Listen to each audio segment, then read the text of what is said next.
Understood. Once it's verified, we proceed. Status. And of course, remember as well that the status of legality within the country is going to be verified as well. 8 November for bail application. Monday.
Nyaka, police.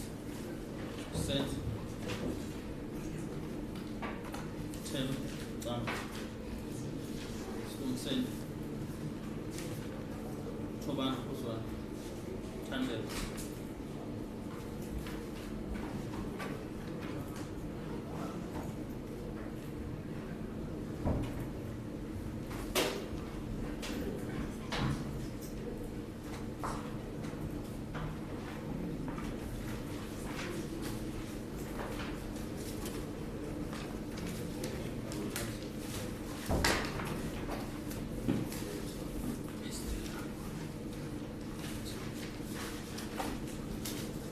On your issue. With due respect, I quickly approach my colleague.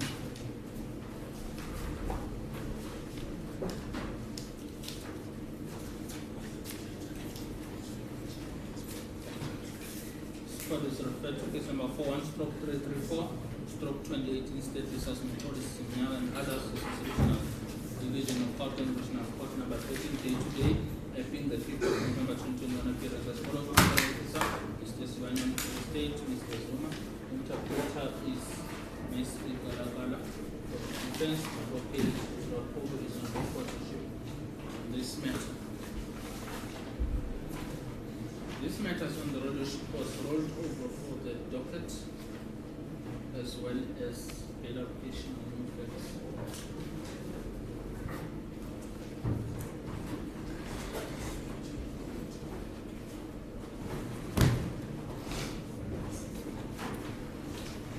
I do not have the docket to show on this matter.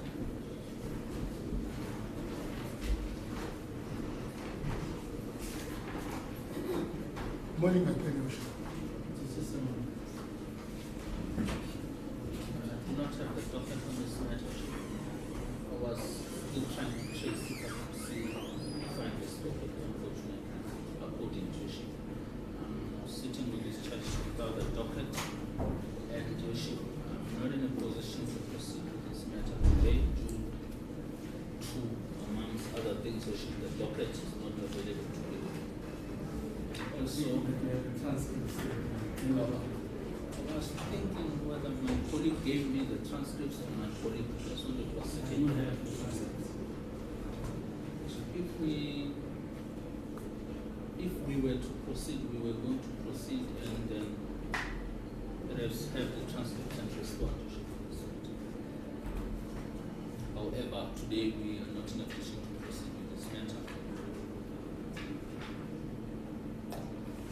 I'm requesting that the matter be postponed until the date of the 17th of November for the docket in the continuation.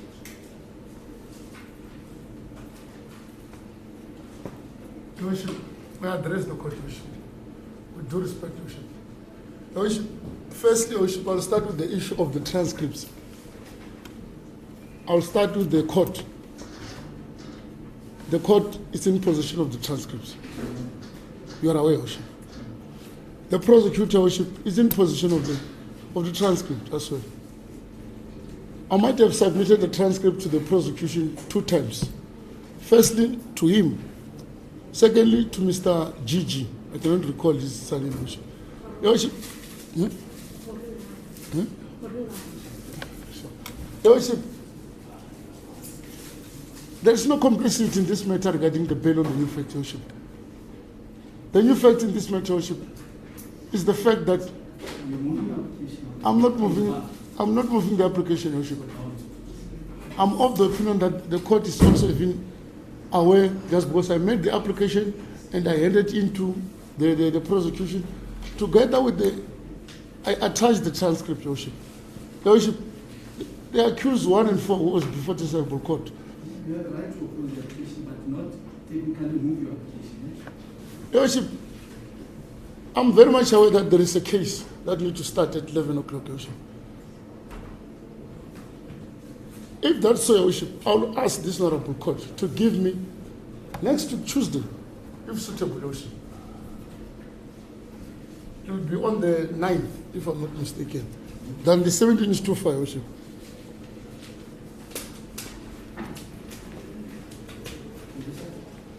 Your Worship, my colleague will be here on the 9th.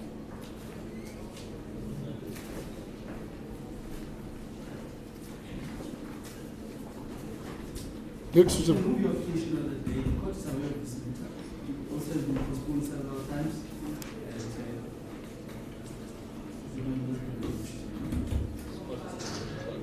House, please, the court. The 9th suitable, Your Worship. May I quickly approach the court making notes, Your Worship?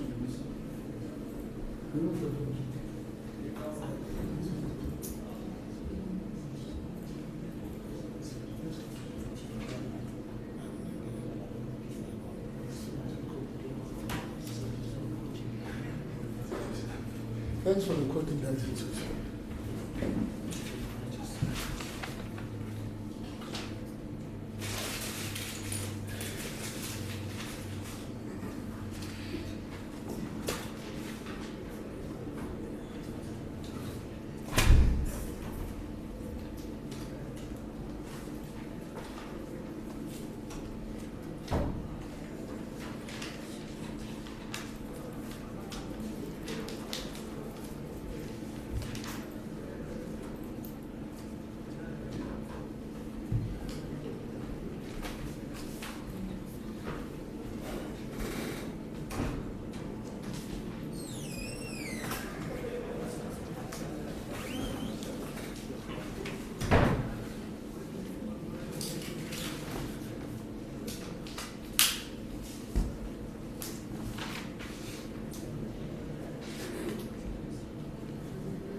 application of new facts in respect of 1-4,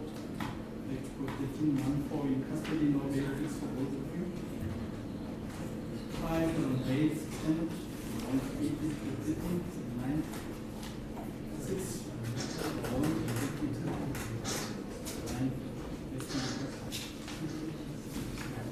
Nzobia record names in one of them because the decision being accused number 1 informed when accused number 5 so wrong accused number 6 when also wrong I'm doing this because that's my responsible disposition. Have a lovely weekend.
Court is referred to case number 41/113/2021, State Business Sukumar, and another, this is Regional Division of Housing, Regional Court number 13, day today, being the 5th of November 2021, appearance and follows the some of the songs here.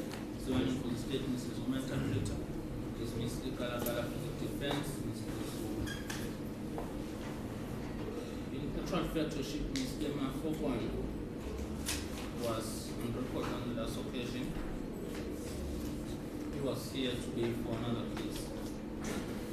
Do not have the docket on this matter.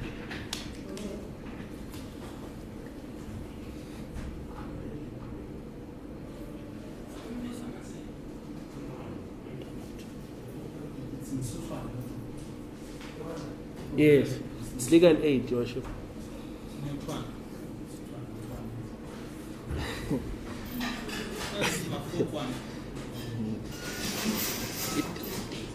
Mr. Ngamalala does not want me to appear, Your Worship.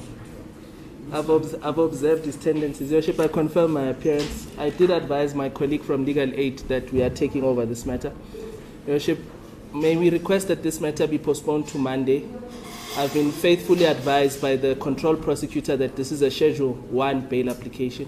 And I was also advised that the prosecutor on Monday will be able to proceed with the bail application.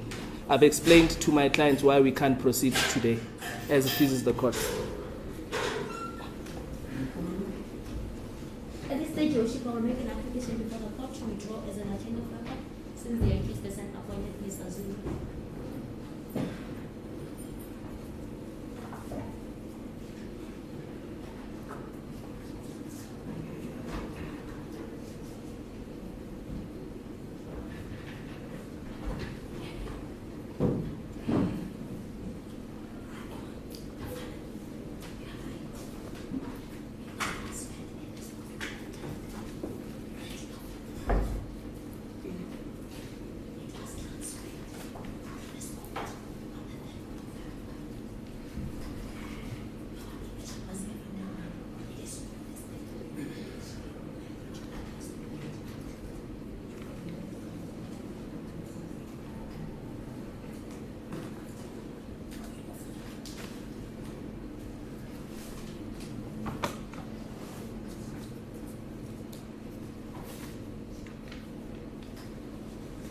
Confirm that you've terminated Nkolo's mandate and now proceeding with Mr. Zulu's representation. Which line do you speak? Zoom. Ngabe nakuqinisekisa-ke kaMnumzane ukuthi-ke uMnumzane uZulu sekuzoba nguye othatha iy'ntambo aqhubeka phambili. Wena bo? Spain.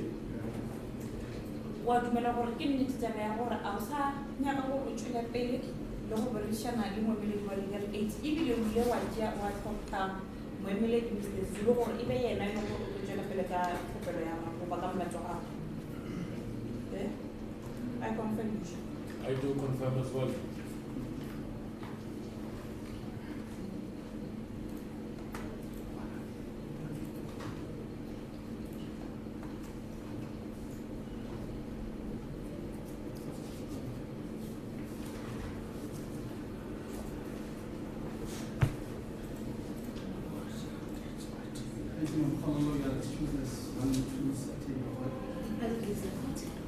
Inkantolo ke bafowethu-ke isimkhululile-ke ngombelweni.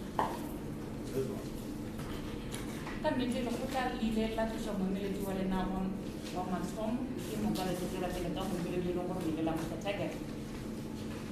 Confirm the date for it. Confirm.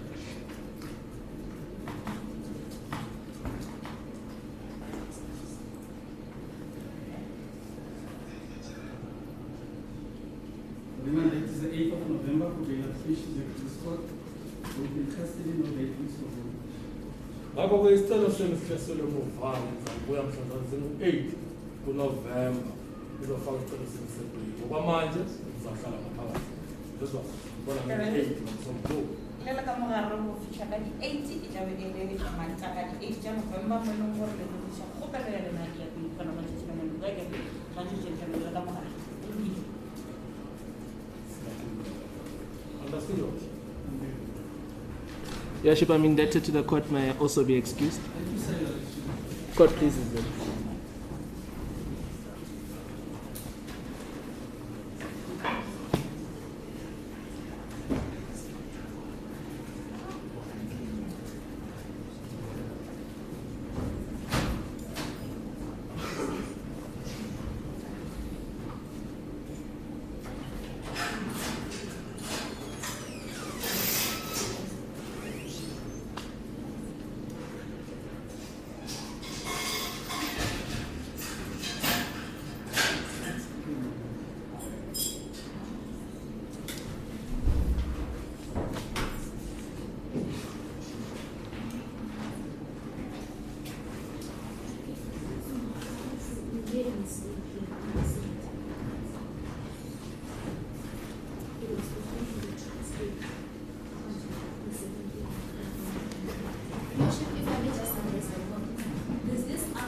We postponed the matter up until the 17th of November for the transcript.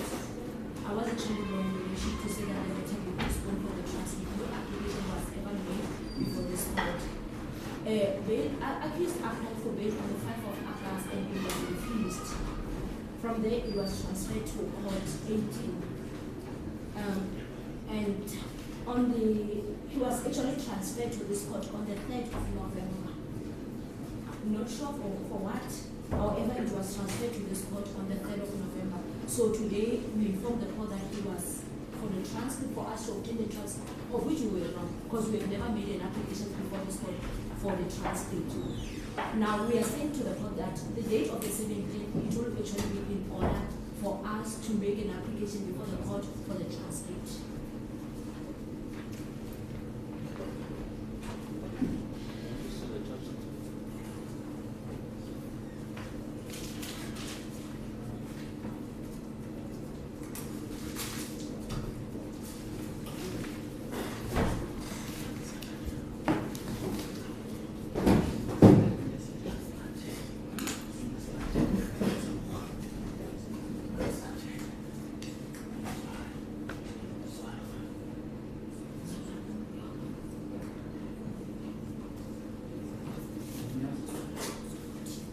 There is nothing else. That concludes my role.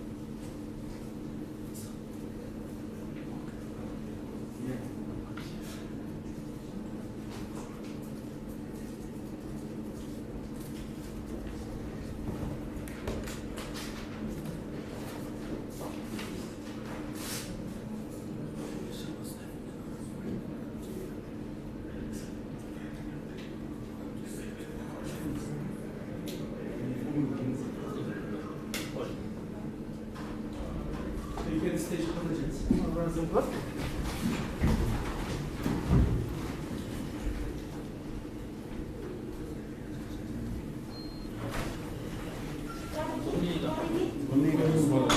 wish you were having a lot of work. Working with you. Having a lot of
time, I and many Bolt drivers are blocked as a result, inter alia, of negative reviews from clients.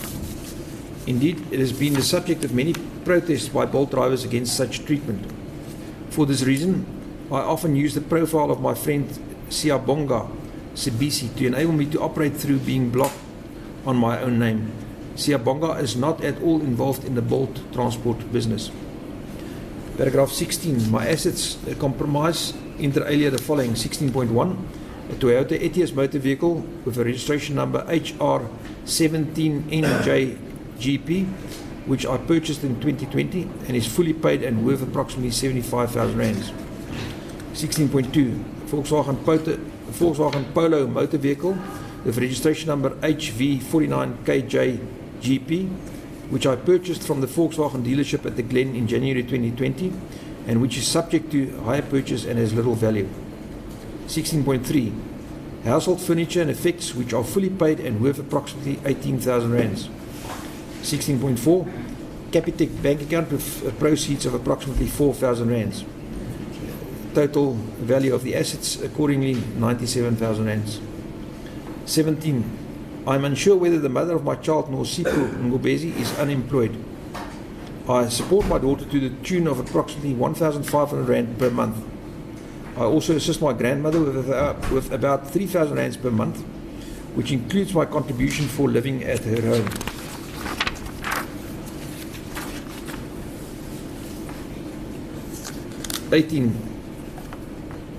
Significantly, I have no previous criminal convictions and do not have any other matters which may be said to be pending against me. Worship under the state's evidence. 19. I believe that in its opposition to my release on bail, the state contends that the evidence that incriminates me in the commission of the offences is that 2 photos of the residential complex where the deceased resided was saved on my mobile phone, and that the deceased motor vehicle appeared in one of these photos. Further, that after my arrest I confessed my involvement. 20. I deal later with the purported confession. Since such confession, I respectfully submit that the evidence that links me to the commission of the offences being preferred is what my lawyers have termed barely circumstantial. Paragraph 21. I am innocent of the charges being preferred against me. I have no knowledge of and was not involved in the murder of Mrs. Babita Deokaran, nor any conspiracy to commit such murder. I further have no knowledge of the participants in such murder or any information relating to such murder, save what I have gleaned as a result of my questioning and interrogation by the police and what I state hereinafter. Paragraph 22. In regard to the photos on my mobile phone, which are ostensibly that of the complex where the deceased resided, I confirm that as a Bolt driver, the history of my rides will confirm that I often work in the Johannesburg South area, including Mondial. At some point during my travels in the area, I had taken photos of various complexes in that I was planning to rent a flat or townhouse in the area to take up residence in such unit with my girlfriend. It may be that 2 such photos are that of the deceased residence, and that the deceased motor vehicle may appear in one such photo. I deny that such photos were taken for any nefarious purpose. Further, at the time of taking such photos, I was not aware that the said motor vehicle belonged to the deceased. Circumstances of the arrest. Paragraph 23. It is correct that I was arrested on the night of the 26th of August 2021 whilst driving my Volkswagen Polo registration number HV49KJGP. I was with a friend, Onke Ndabane, and we were at the Shell filling station opposite Voicen's Magistrates Court, filling in some petrol.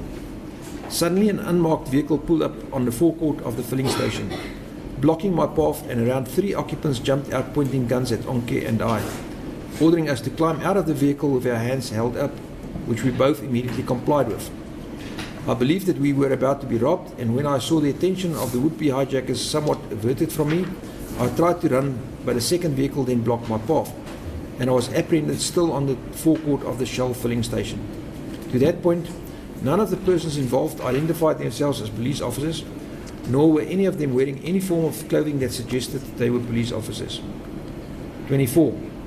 Onke and I were bundled into separate vehicles and a few minutes later we arrived at the Turffontein race course, where each of us were then removed from the separate vehicles and made to lay face down on the ground, both handcuffed behind our backs. 25. At that point, given the accusations being hurled at me by our abductors, I realized that they were in fact police officers. Indeed, a few minutes later, after being at the Turffontein racecourse, some policemen arrived in uniform. We were being accused of killing someone. A white policeman was principally involved in my interrogation and constantly threatened that he was going to kill me, pointing his firearm at me. At one point he threatened that he was going to take me to the dam and make me swim. I persistently denied that I had any clue what they were talking about, especially denying being involved in any murder. Though I was treated and manhandled at this stage, I was not really assaulted. This notwithstanding, I was terrified. I should mention that whilst at the Turffontein racecourse, I managed to observe that there was a silver Volkswagen Polo similar to mine parked there with what was also another contingent of policemen. Ostensibly, they were busy interrogating other suspects close to where we were parked. 26. I was then taken to a home in Victoria Street, Rosettenville, where some other suspects who are my co-applicants were arrested. There I again was interrogated and accused of being involved in the murder of an Indian woman earlier that week. I was principally interrogated by 3 white males, and which interrogation then included being assaulted. Whilst the third male held me in a bear hug, the other 2 started punching me all over my chest and abdomen. I was accused of being the mastermind of what appeared to be a contract killing, the allegation being that we were paid the sum of 400,000 rands. I was told my accomplices had all confessed and that I should also confess and reveal where the money was and where the guns were and who hired us. I was interrogated and assaulted in this matter for about 10 minutes until a black male who spoke to me in Zulu identified him as the captain. He continued the interrogation with similar accusations at me that the others had levelled, and when I continued to deny my involvement, he commenced punching me with both fists and at a point also grabbed hold of my clothes and continuously shoved me into a wall. He and 2 of the white policemen threatened that they were going to kill me. The captain kept on saying to the white policeman, "Let's kill him." One of the white officers then told the other suspects who had been arrested, including Zita Radebe, that is the second applicant, and Zanele Mbele, applicant number 4. Despite being in pain and terrified that I would be killed, I continued to persist with my protests of innocence. 27. Later I was interrogated by the investigating officer, Captain Chauke himself, who similarly threatened that I would be assaulted and killed if I did not confess. He persisted with these threats, though did not assault me himself. I had complained to him that I was in extreme pain and being assaulted by the other officers. Chauke disclosed that all the others had revealed what I and they had done in the planning and execution of the murder. He was reading from notes, and out of sheer shock I was completely exhausted and in pain and terrified that I would be killed. I then falsely confessed to my involvement, and when Chauke proceeded to read from some documents what I and the others had purportedly done, I simply confirmed it to be correct. Interrogation and confession. Paragraph 28. I was finally consulted by my attorney Shafiq Salih during the afternoon of Saturday 28th of August 2021. I conveyed to Salih that I had been assaulted and threatened, etc., and during the interrogation had also been warned that I would later be required to make a written confession. My attorney informed me of my rights, inter alia, to remain silent and of course to have legal representation at all times. I had not ever been before been informed of such rights. I was emphatic in my instructions to Salih that I wished to exercise such right, and consequently then signed an assertion of rights statement that I retained. A duplicate original was entrusted to my attorney. Paragraph 29. When the police later came to see me, demanding that I make a written confession, I informed them that I intended asserting my rights to remain silent and not make a statement, and that I would do so only through my attorney. I believe it common cause that warning statement by me, consistent with my assertion of such rights, will be found in the prepared bundle. I deny as such warning statement suggests that I had been informed by my attorney, quote, not to say anything further regarding the allegations against me, unquote. More accurately, I had been advised by my attorney of my constitutional rights and had then instructed him that I intended exercising such rights to the full. Paragraph 30. In these circumstances, I humbly submit that the state can hardly be said to have a strong case against me. Bishop, paragraph 31, including the sub-paragraphs, deal with the provisions of section 60, subsection 4, paragraph A of the Criminal Procedure Act. Paragraph 32 deals with the provisions of section 60, subsection 4, paragraph B of the Criminal Procedure Act. Section 33 and subsections deal with the provisions of section 60, subsection 4, paragraph C of the Criminal Procedure Act. Section 34 and subsections, subparagraphs deal with section 64 D and E of the Criminal Procedure Act. Your Worship, these are exactly the same as contained in the affidavits of the other 4 applicants. Thank you, Your Worship. Similarly, Your Worship, the contents of paragraph 35, as well as the contents of paragraph 36 and 37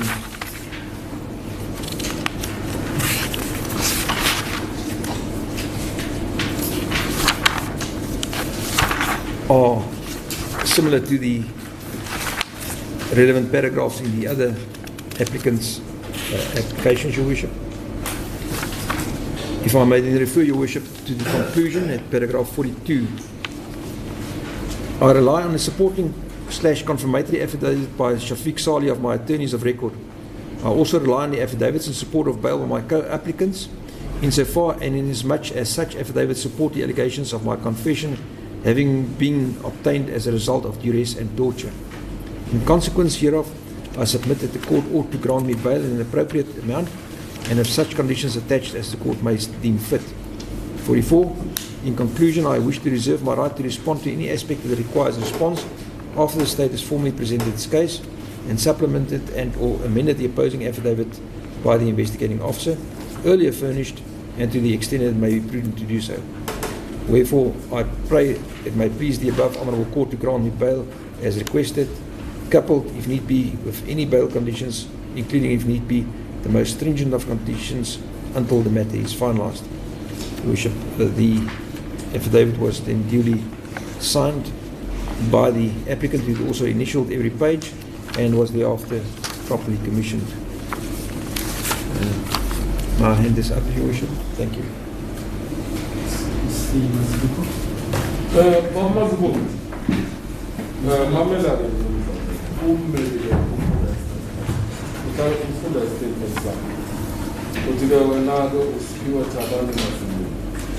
kanti-ke wathi ID inombolo zakho zakumazisi wakho 930824 595087 kodwa uthi akanasiqiniseko sokuthi wena uthe awunasiqiniseko sokuthi inombolo yokugcina ngaba u7 noma ngaba u9. Uthi umeqhubeka-ke uthi wena-ke uhlala lapha number 74 Albert Street Orosetin khona la eGoli la uhlala-ke ugogo wakho usoneni zone kanti neminyaka eyisithupha uhlala khona. Kanti umseshi-ke uCaptain Chauke uyawahamba ngokubhekisisa ngobukheli ukuze aye akwazi ukwenza sona. Kanti-ke wena-ke uthi-ke uneminyaka-ke o-28 kanti-ke wazalela laphaya e-CJM esibhedlela sasenqumbi KwaZulu-Natal. Kanti-ke wafunda-ke laphaya eMagogo Primary School eMatlani, waqhubekela phambili-ke wafunda eMangeni Secondary School khona laphayana-ke eNatal. Waphasa-ke umatriculetsheni ngonyaka 2011. Wathi-ke ngonyaka 2013 wasuyahamba-ke wayofunda waqhubekisa izifundo zakhe lapha eCentral Johannesburg College. Wayenza-ke izifundo zokuba unjiniyela, kanti-ke waqeda-ke lapho-ke ngo-2016 ngoba kunonyaka lapho ongakhonanga-ke khona ukufunda ngenxa yezimali. Kanti-ke uthi-ke wena-ke wazalela khona laphana wakhulela khona enqulu emdudwana naphana eKZN. Kanti-ke wasuka-ke lapho-ke enqulu weza la eGoli wahlala-ke nomama wakho nelisiwe imbatha eFoslorise owashona-ke ngo-2007. Kanti-ke ubaba wakho uMkhombiseni Prince Mazibuko uhlala laphana eSunrise khona la eGauteng kodwa wambona nje kabili. Kanti-ke unendodakazi eneminyaka-ke eyisithupha uAmanda Mazibuko naye uhlala-ke laphana enqulu nogogo wayo-ke uNokhofu. Kanti uma wayo uNosipho Ngobeso oneminyaka-ke o-23 kule eNorth West. Kanti-ke lapho-ke awazi noma uyasebenza noma-ke akasebenzi. Kuthi-ke wena-ke umshayeli-ke we-Bolt. Kanti-ke nenamba-ke ngoba-ke banokuthola-ke imibiko engemihle-ke ngabashayeli be-Bolt. Ngakho-ke wena ususebenzisa-ke igama lakaSiyabonga Sibisi okunguyena-ke osebenzisa igama lakho ukwazi ukushayela lezo moto ze-Bolt. Kanti unazo-ke izinto engingezakho. Okokuqala unemoto ohlobo le-Toyota Etios kanti inombolo zakhona HR 17NJGP. Kanti leyo moto leyo wayithenga ngonyaka ka-2020. Kanti-ke usuyiqedile-ke ukuyikhokhela ibiza-ke imali engango-75,000. Enye-ke imoto onayo i-Polo kanti-ke inombolo zakhona i-HB 49KJGP. Kanti-ke leyo moto leyo wayithenga laphana eNedland ngonyaka 2020-ke kanti usayikhokhela. Ngokunye unako unenazo izinto zasendlini kanti konke lokho-ke kungabiza imali engango-18,000 wamarandi. Ngaphezu kwaloko unayo-ke i-akhawunti yasebhange eCapitec kanti-ke leyo akhawunti nemali engango-4,000 wamarandi. Zonke lezi zinto zakho-ke onazo uma ziqhathaniswa zihlanganiswa zingayenza-ke u-90,000 wamarandi. Kanti-ke wena umama kanti uNosipho Ngobeso umama wengane yakho awunaso isiqiniseko sokuthi ngabe uyasebenza okanye akasebenzi. La khona wena ukhipha-ke imali esondle engango-1,500 kanti futhi ubuye uncedise-ke ugogo wakho ngokuthi-ke ukhiphe imali engango-3,000 wamarandi. Uthi-ke wena awukaze watholakala unecala okanye wagwetshwa ngaphambilini kanti awunalo-ke icala usalihambele-ke ngaphandle kwaleli.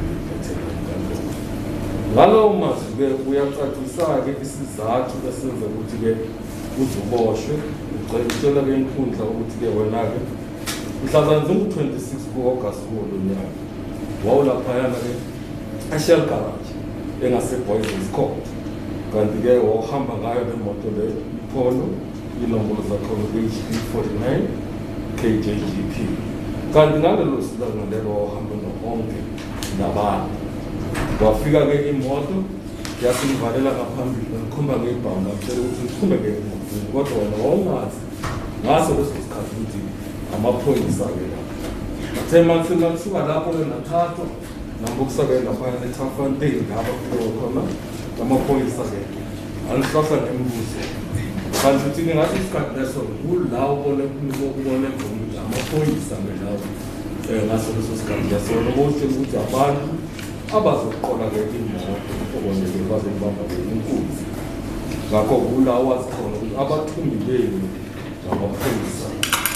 Kanti ngaso leso sikhathi-ke ukuthukile kakhulu. Kanti kunephoyisa-ke lomuntu-ke omhlophe elalicebisa likutshela ngalesikhathi lesikhathi libuze ukuthi-ke lisabisa ukuthi lizobulala. Kanti-ke kwaze kwafika-ke naye umseshi walo lecala izamechawuke wasikhulumisana naye. Kodwa-ke ngaphezu kwalokho emva kwalokho-ke wasuyathathwa-ke wamukiswa-ke laphana ngeRosetville Victoria Street. Kanti-ke ngaso leso isicelo sakho-ke ukuthi uyacela-ke enkundleni ukuthi-ke ikunikeze-ke ibheyili ngoba okokuqala ukuthi-ke wena-ke angeke kwenzeke ukuthi-ke ungayenza amanye amacala uma uphume ngayo kanti futhi impilo yakho nomphakathi angeke usengozini uma kukhuluma ngebhayili kanti-ke futhi angeke kwenze futhi amanye amacala. Okwesibili uthi-ke leli cala leli angeke ulibalekele, uzohamba lize lifinyelele emaphethelweni, kanti-ke futhi angeke uhluphane okanye usabise abufakazi okanye uphazamiseke ubufakazi mayelana nalo le cala leli. Kanti-ke uma ukhuluma kuzobe kuhambisana nemiqathango okanye nembandela yebhayili ngawo ngamafuphi uthi-ke ucela-ke inkundla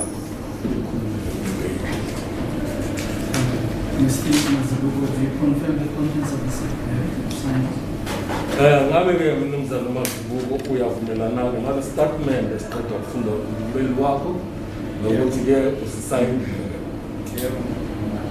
I do confirm the contents of the affidavit, Your Worship, as well as my signature. Thank you.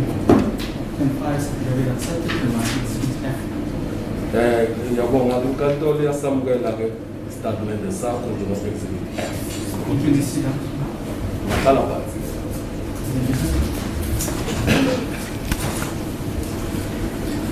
As please the court, Your Worship, then the affidavit in support of the sixth applicant's bail application commences as follows.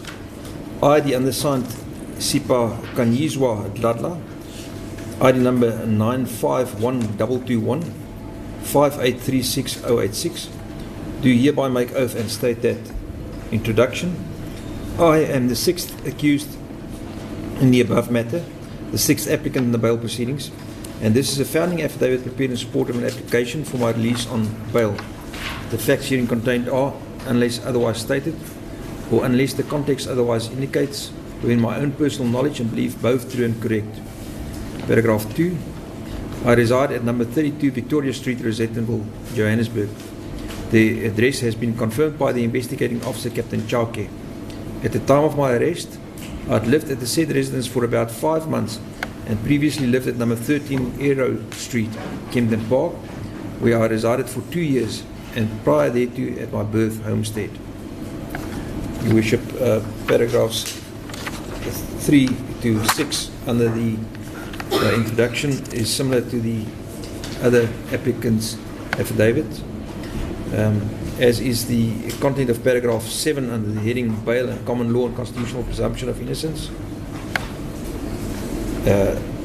Paragraph 8 to 10 under the charges and applicable schedule heading. If I may then proceed, Your Worship, with paragraph 11 under history and personal circumstances. Thank you, Your Worship. I'm an adult male aged 25 years, born the 21st of December 1995.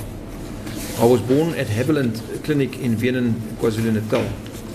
I spent most of my teen years in my village in the Nhlawe district, where there are no streets nor street numbers.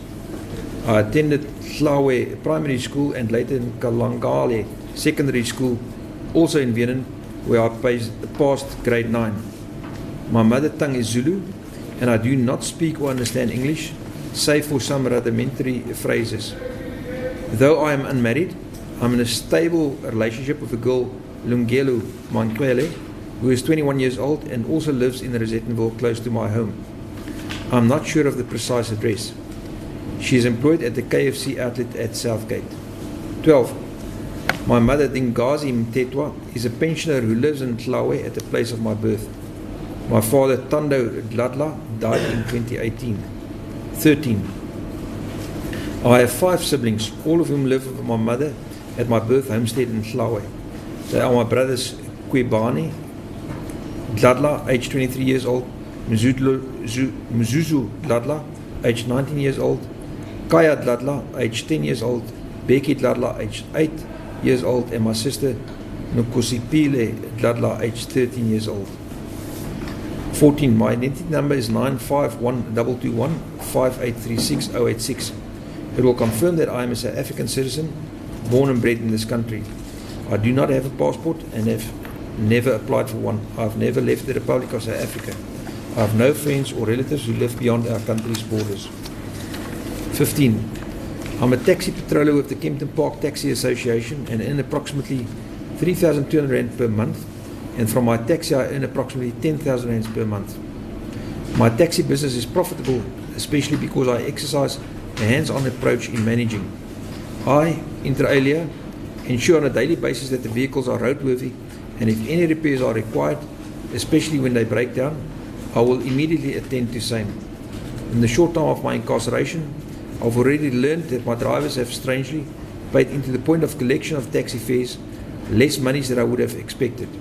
I believe that without my management, such business will flounder. 16. My assets comprise inter alia the following. 16.1. The Toyota Siaya registration number is HR59MYGP, which is fully paid and together with value of taxi permit in total is worth approximately 90,000 rands.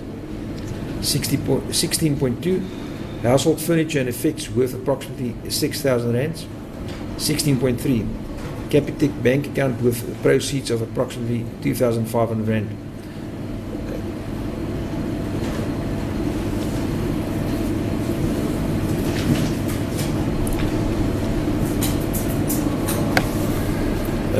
Your Worship, I think that the calculation and the total there is been inaccurately added up, Your Worship.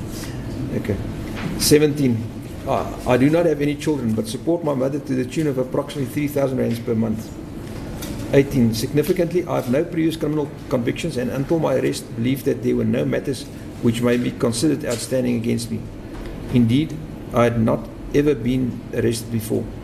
The state, in its opposition, have produced an application for a warrant for my arrest that appears to have been authorized on the 2nd of September 2021. In other words, after my arrest in this matter. I deny any knowledge or involvement in such matter and have instructed my legal representatives to inquire from the investigating officer in such matter on what basis the warrant for my arrest was granted against me. When such information becomes available, I will more fully deal with such allegation.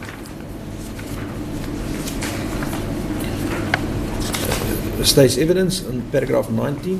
I submit that a consideration of the allegations on the part of the state that incriminate me in the commission of the offences being preferred against me is based on a single allegation that I made, pointing out and confession in respect of my involvement in the murder of the deceased after my arrest. I deal separately with such pointing out and a confession later herein. Sans the alleged confession and pointing out, I respectfully submit that there is no evidence whatsoever that links me to the commission of the offences being preferred. 21. I am innocent of the charges being preferred against me. I have no knowledge of and was not involved in the murder of Mrs. Babita Deokaran, nor any conspiracy to commit such murder. I further have no knowledge of the participants in such murder or any information relating to such murder, save what I have gleaned as a result of my questioning and interrogation by the police and what I state hereinafter. Your Worship, the contents of paragraph 22, the didactic confession, was erroneously included in this affidavit.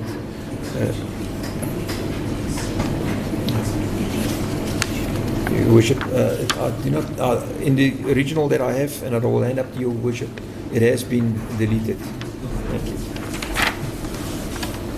Your Worship, the circumstances of arrest at paragraph 23. I believe it common cause that I was arrested whilst at my residence at number 32 Victoria Street, Rosettenville, Johannesburg, at the same time as several of my co-applicants who were also arrested. 24. I was assaulted at my residence, being kicked and punched all over my body. Police also used the butts of their rifles to hit me. They deliberately avoided my head and face, save for delivering slaps and open-handed blows to same. There were about 20 or so policemen, mainly white males. I was accused of being involved in the recent murder of an Indian woman at Mondior, and which accusation I persistently denied. Many allegations were levelled at me, ostensibly about my involvement and that of my co-applicants in the planning and execution of the murder. Inter alia, it was conveyed that the murders had occurred on Monday the 23rd of August 2021 at Mondior and that we, the shooters, had used a white BMW. 25. This interrogation and assault continued at Johannesburg Central Police Station. I was assaulted and threatened that I would be killed. I was not suffocated as I was later informed some of my co-applicants were. However, I was terrified that I would be killed, and eventually, to stop the beatings, I said that I would confess. I was informed that my confession would be taken by a senior police officer. 26. Prior to being taken to the senior officer, I was interviewed in what I am informed by one of the black police officers that had been involved in my earlier interrogation and who also assaulted me. I am informed that his name is Warrant Officer Mualusi. I am informed that it is not necessary to deal with the said warning statement, in that by all accounts, such statement, inasmuch as it was not made to a justice of peace, is inadmissible as evidence against me. What is significant is that after the statement, Mualusi warned that in due course I would be interviewed by a senior police officer to whom I had better make a full confession and pointing out, or else I would be assaulted further and, if need be, killed. 27. An hour or so after my said warning statement, I was taken to a different building in the Johannesburg CBD area, where I met the senior officer who proceeded to take my formal confession and pointing out. I'm informed that he is Captain Madibo and will then refer to him by the said name. 28. As the statement suggests, I commenced my interview with Madibo at just before 2 p.m. Present in the office was only Madibo and a photographer. Madibo was fluent in Zulu, my mother tongue. 29. Madibo was extremely aggressive towards me. I immediately told him that I had been assaulted and threatened with death and was being forced to make the pointing out. To this he replied, quote, "Yes, you must," unquote. He added that I should not waste his time and not give him bullshit or stories. I was sitting across the table from him whilst he completed what appeared to be a typed form. He was completing this form without speaking to me. I just sat across the table realizing that this senior police officer was certainly there not to protect my rights, or would not afford me any of my rights, including my right to remain silent or to have an attorney present. On the contrary, I feared that he too would assault me if I refused to proceed. Save for his words, "Yes, you must." However, he did not directly threaten me. 30. At some point I asked if I could have a lawyer present, and to this he answered that, quote, "You'll get a lawyer later," unquote. I believe it's significant to draw this court's attention to question 19 of the pointing out, where the officer asked, quote, "When did the incident take place regarding that which you wish to point out to me?" unquote. To this, most significantly, I answered 2021/08/23 at approximately 2000 hours. In other words, around 8 p.m. I am informed that the de facto murder occurred on the morning of the 24th of August 2021 at between 8:30 a.m. to 9 a.m. This time that I gave the officer was not from my own true experience, but what I had believed to be the time of the murder as per the accusations leveled at me by the police officers who had earlier interrogated me. 31. During the actual road trip of the pointing out, I then proceeded to repeat what I had heard during my interrogation. It is significant to point out that I did point out at least the housing complex where the deceased was ostensibly shot. I was taken by the captain to a complex where photos were taken of me. 32. After the road trip, I proceeded to then again convey to Captain Madibo much of the information I had gleaned from my earlier interrogation. Significantly, I'm informed that the amount for the killing I stated at 200,000 rands. I'm informed that the state may contend that it was 400,000 rands. Most significantly, in the said confession / pointing out, I'm informed that I stated that the deceased was alone at the time of being shot. I'm informed that this is materially different from the state's case that the deceased, consistent with the attempted murder charge, was with another party at the time of her killing. 33. Finally, I point to a further indicator of the false and forced nature of my confession. I was asked by the captain what vehicle the deceased had been travelling in. My recollection from what had been told to me when I was interrogated was that it was a white Mercedes-Benz. And to this, Captain Madibo had said it was not a white vehicle but a grey vehicle, and I then agreed with such correction. 34. I submit, and it will be argued at the hearing of this bail application, that all the factors as aforementioned provide corroboration for my contention that the confession and pointing out elicited from me was not only as a result of it being forced and obtained under duress from me, but also is objectively and factually incorrect.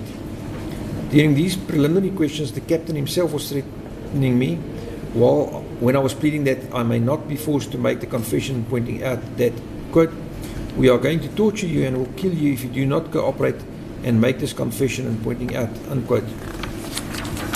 I had become extremely uncooperative, frequently pleading with him that I did not want to proceed, that I was being forced to, and that I wanted to have a lawyer first. These interruptions, during which the captain himself would threaten me, took a lot of the time of the preliminary questions. I draw this court's attention to the fact that Madibo records that the questioning commenced at approximately 13:53 and that we only proceeded on the road at 15:45. In other words, just 8 minutes short of 2 hours. I submit that such a considerably longer time than one expects such preliminary interview would be conducted in was purely on account of my persistent and frequent interruptions and being uncooperative from time to time. Under these circumstances, I humbly submit the state can hardly be said to have a strong case against me. Your Worship, similarly, the contents of paragraph 36 through to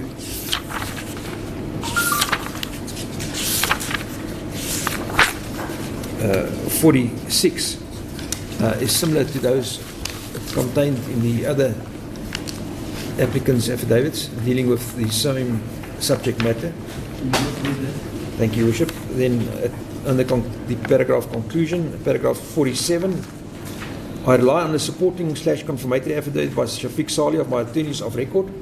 I also rely on the affidavits in support of bail of my co-applicants, insofar and inasmuch as such affidavits support the allegations of my confession having been obtained as a result of duress and torture. 48. In consequence hereof, I submit that the court ought to grant me bail in appropriate amount and have such conditions attached as the court may deem fit.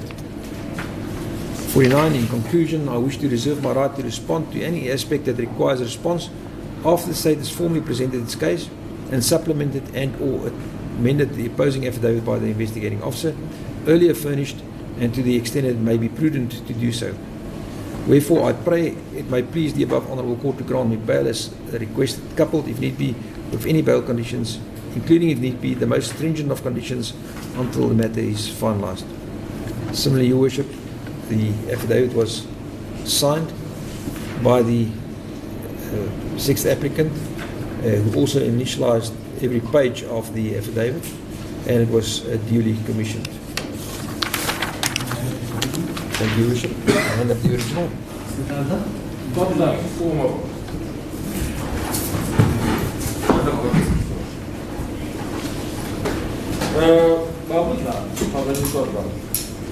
Well, on the statement of Sakobe, who show Oakland, there were 9 members of the Mamisi, 951221586 and the Usala Private number 52, Victoria Street, Rosasonville, and the allocated the station means that the welcome service and all Malis Catholics will show us. Ushala khona kanti-ke uthi-ke uhlale-ke isikhathi esingangenyanga ey'nhlanu kanti uqaleni ukuhlala lapha enumber 13 Street eCampton Park la uhlale khona-ke iminyaka emibili uhlala khona. Ke wena-ke uneminyaka-ke ewu-25 2021 December 1995 kanti-ke wazalela lapha eHaviland Clinic eWinner KwaZulu-Natal. Kanti-ke uchithele isikhathi sakho esiningi ubushini bakho uhlala-ke laphana eMhlawe.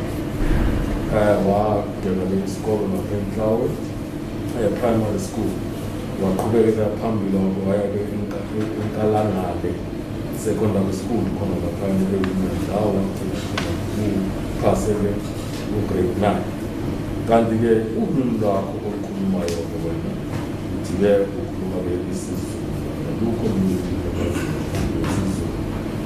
Kanti unayo-ke intombi ophilisana nayo umnumzane oneminyaka ewu-25, kanti naye uhlala khona-ke laphana ngaseThembeni eduzane nakhona la uhlala khona. Kanti-ke ikheli lakhe-ke awulazi kahle, kanti usebenza khona laphana e-KFC esisawugeti. Uma wakho udingaza umthetho kanti-ke nawo usehola-ke ipenshini uhlala ngekhona laphana inhlaba kanti-ke ubaba wakho uthando dladla washona ngonyaka ka-2018. Unabo udadewenu nabafowenu abahlanu kanti-ke iy'nombolo zakho ukuthi le yizo lezi zamazisi kanti-ke futhi awunayo-ke incwadi yokuphumela ngaphandle kwemingcele-ke yaseNingizimu Afrika kanti-ke futhi awunazo-ke iy'hlobo okanye-ke abangani ngaphandle kwemingcele yase-South Africa. Uthi-ke umsebenzi owenzayo i-taxi controller usebenza-ke laphana i-County Park Taxi Association kanti-ke imali-ke oyiholayo ngenyanga ingaba 3,200 wamarandi kanti-ke futhi nayo netekisi. Itekisi lakho-ke likunikeza-ke imali engango-10,000 wamarandi ngenyanga. Uthi-ke unazo izinto ezingezakho kanti-ke une-Toyota Hiace isiyaya iy'nombolo zakhona HR 59MY GP kanti yona-ke inani layo babiza-ke ku-90,000 wamarandi. Phezu kwalokho unazo-ke izinto okungezakho ezinye njengezinto zasendlini ezingabiza-ke u-6,000 wamarandi kanti-ke futhi une-akhawunti yasebhange la khona ugcina khona imali ingabiza-ke u-2,500 rand mali lapho-ke. Uthi-ke mase kuphelele konke kodwa kumele wacacisa-ke la wathi-ke kwenzeke iphutha uma kuhlanganiswa ngoba la ubhale ukuthi-ke zonke izinto zakho unazo zibiza u-188,500 kodwa-ke akusilona inani eliyiqiniso. Uthi-ke uyawondla-ke laphayana-ke uma wakho unemali-ke engango-3,000 wamarandi kanti-ke futhi wena-ke awukunalo icala owavunjulwa lona kanti futhi necala oselihambela olazi-ke ukuthi-ke ubhekane nalo. Uthi-ke kunentuzana-ke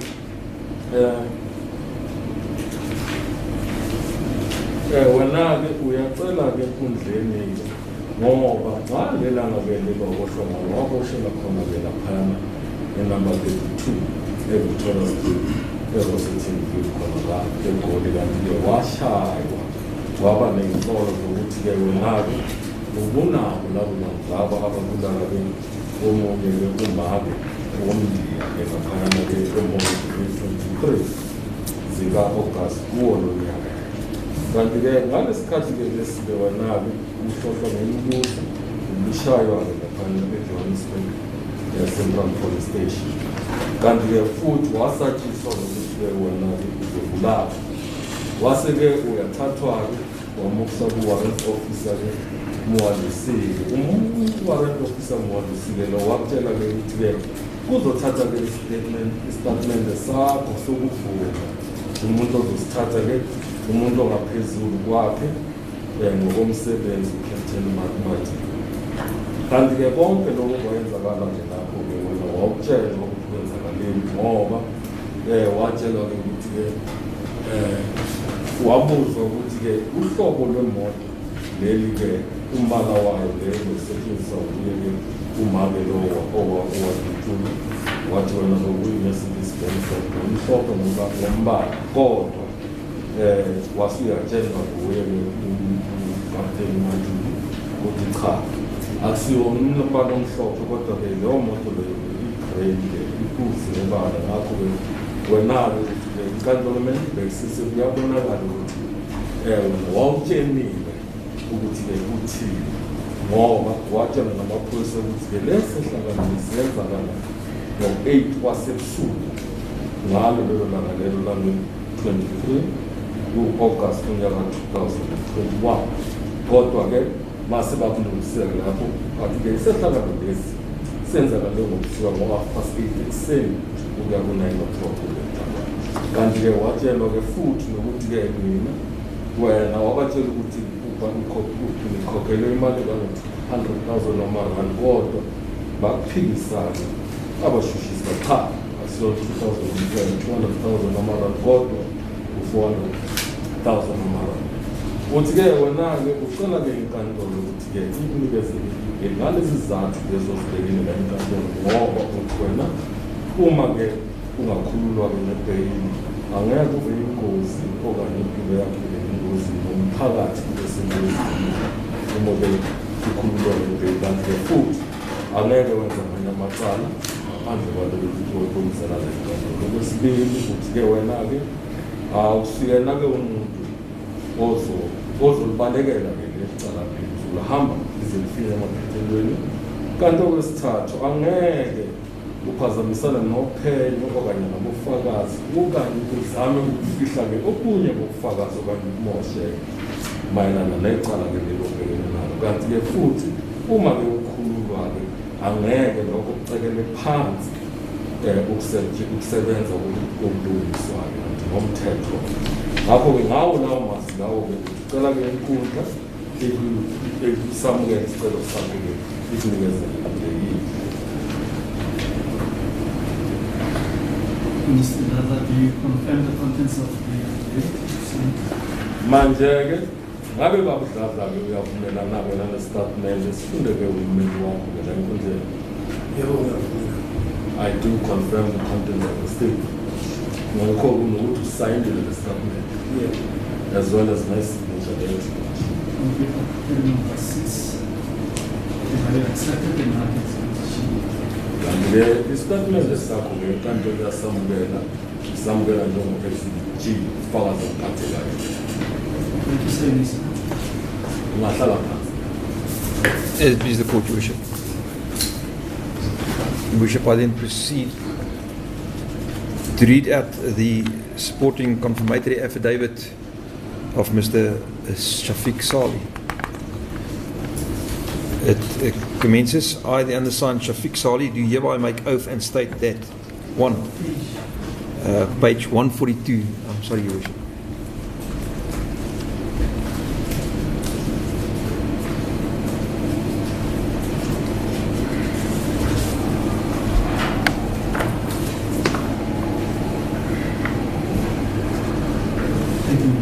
Thank you, Your Worship. Your Worship, paragraph 1. I'm an adult male attorney, duly admitted and practicing as such. I am the senior partner at Salih and Ismail Incorporated, Johannesburg, the attorneys of record for the bail applicants herein. 2. The facts herein contained are, unless otherwise stated, but unless the context otherwise indicates, within my own personal knowledge and belief both true and correct. 3. I confirm that on the afternoon of Friday, the 29th of August 2021, at approximately 3 o'clock to 4 o'clock, I received instructions to urgently represent the 7 applicants, including one Onke Ndabana, who had been arrested earlier that day or the night before on charges relating to the recent murder, namely on the 23rd of August 2021 of the Chief Director of Financial Accounting in the Department of Health, and which killing had received widespread media attention. 4. Having learned that the applicants/clients had been arrested in the Rosettenville areas and that the offence had been committed within the Mondio districts, I set about, together with my staff, including the assistant attorney employed at our firm Tian Peters and my secretary Adrian Toon, to call various police stations in the area, including Mondio and Boysens, to ascertain whether the applicants were being detained at police stations in such areas. 5. Despite numerous calls, including to the Johannesburg Central Police Station, we could not trace the whereabouts of the applicants. Having learned from media reports that the murder was being investigated by the Directorate Priority Crimes Investigations, in brackets, or the Hawks as they are more colloquially known, in brackets, I set out contacting various members of the special unit with whom I had in the past engaged within the course of my criminal practice. 6. At approximately 16:15, I telephoned Lieutenant Colonel Stein, whom I knew was a senior officer with the special unit. Stein informed me that though he was aware of the investigations and arrests, he was not involved in such investigation. He informed me that a Colonel J.P. Maluleka was heading such investigation. Stein promised forthwith to furnish me with Maluleka's mobile number. I had conveyed to Stein that my instructions were to urgently represent the 7 suspects in brackets as they were at that stage, close brackets, and that I was experiencing difficulty in tracing their whereabouts. By 1624, I had not received Maluleka's number, and at that time then dispatched a WhatsApp message to Steyn from my mobile number. Your Worship, in the affidavit, reference is often made and mobile numbers are provided. I do not deem it appropriate to read out these numbers as they belong to investigating officers and police officers. Your Worship, then proceed. The WhatsApp message reads as follows. Hi, Kolonel. Baie dankie vir die behulpsaamheid. Wag vir nommer vir Kolonel J.P. Maluleka, Prokureur Sali. 8. At 1625, I received the contact details for Maluleka from Steyn, namely, that refers to the number. I annexed a screenshot marked Annexure SS1 from my mobile WhatsApp forum confirming the aforementioned. I have learned that my call register deletes itself after a specified period of about a week, and consequently I am not able to give an exact time of the call to Steyn. I expect that such information may be retrieved from my service provider. 9. At approximately 1626, I telephoned Maluleka on the mobile number given and did not receive any response. 10. Shortly thereafter, and at precisely 1635, having still not been able to reach Maluleka, I dispatched the following message to the said senior member of the special unit. Quote, Hi Colonel Maluleka, I have tried to call you having obtained your number from Colonel Steyn. I understand you are the investigating officer in the recent murder of the Health Department employee, Mrs. Babita Deokaran, where 7 suspects were arrested this morning, namely Pakamani Gadebe, Zita Gadebe, Sipiwe Mazibuku, Sandler Mabele, Pandra Ndlovu, Sipa Kanyiswa Dladla, and one other. We are instructed to urgently assist with legal representation on behalf of all 7 accused, and to this end request that you urgently advise where the accused are held. Regards, Attorney Shafiq Salih. 11. I received no response to the said message and continued my efforts to trace the whereabouts of my clients, the applicants, without success. 12. By 1800 hours, I had still not heard from Maluleka. I had intermittently attempted to reach him with telephone calls to his number, still without success. Consequently, at 1800 hours, having received information from some of the family and friends and relatives of the applicants/suspects that they feared that they were being assaulted, I addressed the following message to Colonel Maluleka. Hi Colonel, I am informed by the family of the suspects that they are being assaulted. I have tried to allay these fears with assurance that from my experience your unit does not operate in this manner. My efforts to get access to my clients ostensibly are being obstructed, and this serves to fuel these fears by the family. Please call me as a matter of urgency. Attorney Salih. 13. I attach as Annexure SS2 a screenshot of the WhatsApp messages to Maluleka. Respectfully, this engagement with Maluleka, or more accurately, attempt to do so, is extremely significant. Maluleka is ostensibly the same officer from the special unit that arranged the various confessions and printings out, with the officers who took such confessions, etc., from the applicants. 14. I should mention that to assist me in tracing the applicants and the 7th suspect, I had also briefed Advocate Wilkins, who from periodical reports was equally unsuccessful in tracing the whereabouts of our client.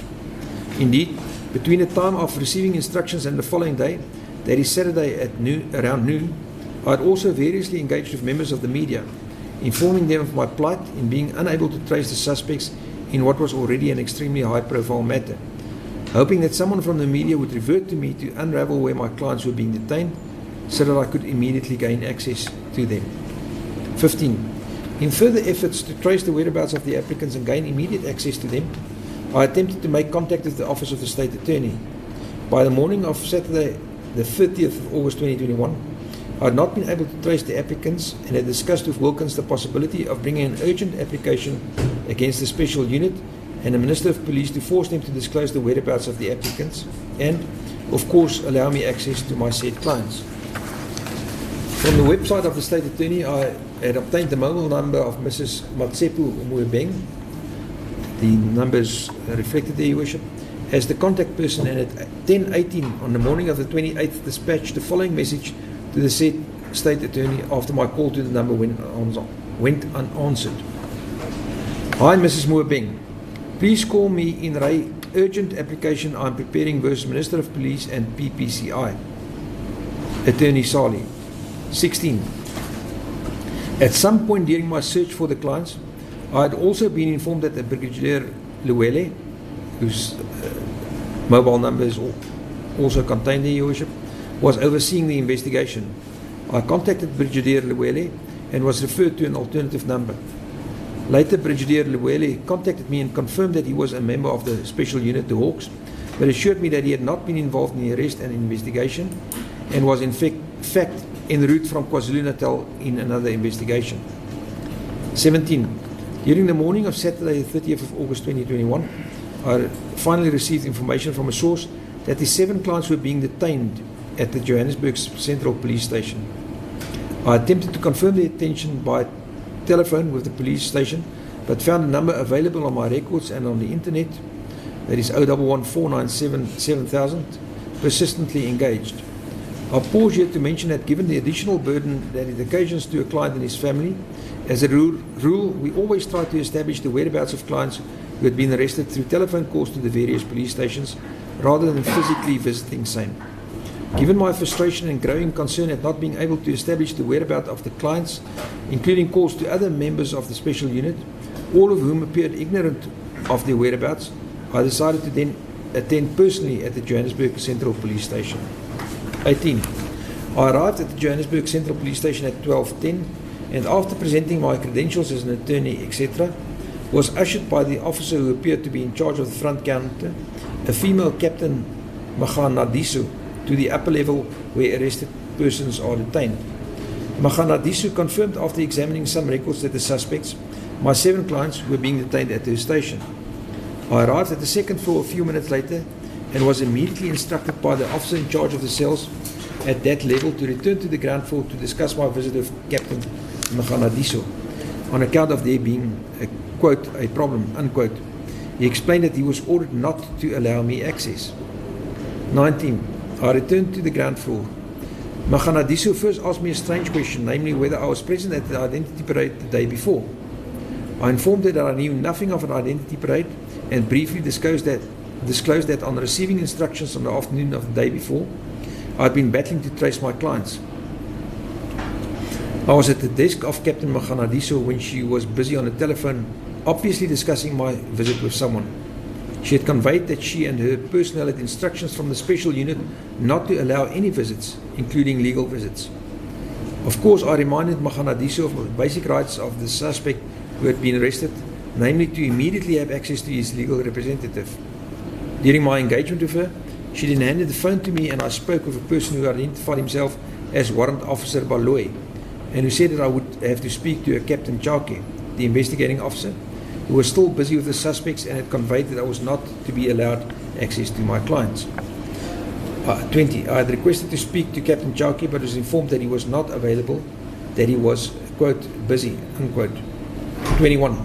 By 12:20, I had been kept waiting at the office of Maganadiso, that is just beyond the reception counter at the police station, and realizing that I was being stonewalled from getting access to the applicants, I requested Maganadiso to make an entry in the station's occurrence book, or OB, confirming my attempt to gain access to my clients and the refusal of the police to allow such access. Maganadiso refused, stating that she did not want to, quote, get involved, unquote. 22. At around 12:25, I was again informed by Baloy that Captain Chake was still busy with my clients, the suspects, and that he could not speak to me. I had attempted to demand access and threatened the court. Well, what you're seeing there is visuals from the bail application of the 6 men accused of killing. Given the earlier and subsequent exchange on the landline between Captain Maganadiso and what appeared to be the police personnel on the second floor, I gathered that Chake and Baloy were on the second floor. I then insisted that Captain Maganadiso refer me to the person in charge of the station. I was ushered to a colonel, a black male who was sitting in room 3, just east of the reception counter, who was busy in his office with some people, ostensibly members of the public. I briefly explained my problem to this colonel, and he informed me that he was busy taking complaints from the people with him, and he could only attend to me once he was finished. He added that he expected to be some time with the said persons. 24. I then returned to Captain Maganadiso again, now insisting that she make the OB entry that I had earlier requested. Maganadiso then called Baloy, and at my request, I asked to furnish Captain Chauke's mobile number. 25. At some point, I was given the telephone number of Captain Chauke, namely, and numbers then set out, Your Worship. I'm unsure whether I reached Chauke on his mobile. I will be able to retrieve such records from my mobile phone, or discussed it with him on landline extension between the reception ground floor at Johannesburg Central Police Station and the second floor, but he informed me that I would not be allowed to get access to the applicants, my clients. He too then conveyed to me that they were busy with the suspects. Whilst engaging with Chauke, Maganadiso then disappeared, or had disappeared. Importantly, just before speaking with Chauke, she appeared finally willing to make the appropriate OB entry.